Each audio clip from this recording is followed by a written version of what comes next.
Good morning, Cougars. I'm Ellie. And I'm Aditi. Welcome back to another episode of Oakton on Air.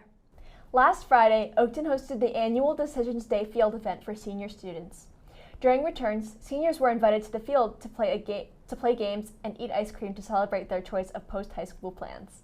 Before school, many seniors also traveled to DC to watch sunrise and take pictures celebrating the choice of their college. Let's hear from Hanan, who was at the field day event on campus.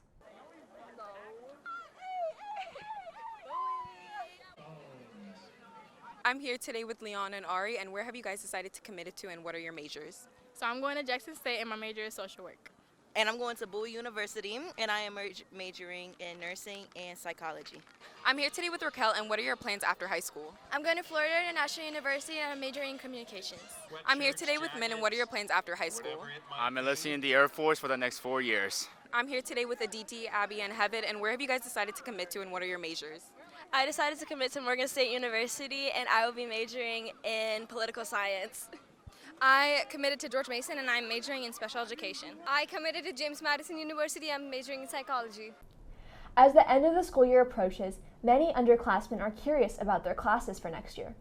Assistant Principal Ms. Hogan is responsible for creating the master schedule that sorts all students into their classes. Last week, I got the chance to speak to Ms. Hogan about all the work that goes into Oakton's master schedule. Hi, I'm Aditi, and I'm here with Ms. Hogan. What are the most challenging part about assembling the schedule for around 2,500 students? I would say the most challenging part is I like to make it as student-friendly as possible, so it's always heartbreaking when students come in and they have to make a choice to take, their AP physics class or an academy, and those things are inevitable, but I try to make the schedule student-friendly with the least amount of conflicts, and I would say that that is by far the biggest challenge. How many changes do you have to do in the first week of the school or a few weeks of the school starting?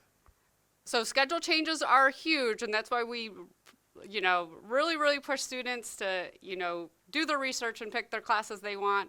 Because a lot of times we do have that. I would say on average probably at least 30 per counselor, which would be upwards 300, 400 class changes, schedule changes in the very first week.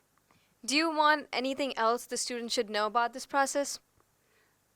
No, just again, do your research prior. It's a little late to do that now. We will open up the schedule to do any last minute changes if you've changed your mind the last week of school, so you can come see your counselor at that time. If it's open, we'll be happy to make that change, but we do have a lot of classes that are full at this time.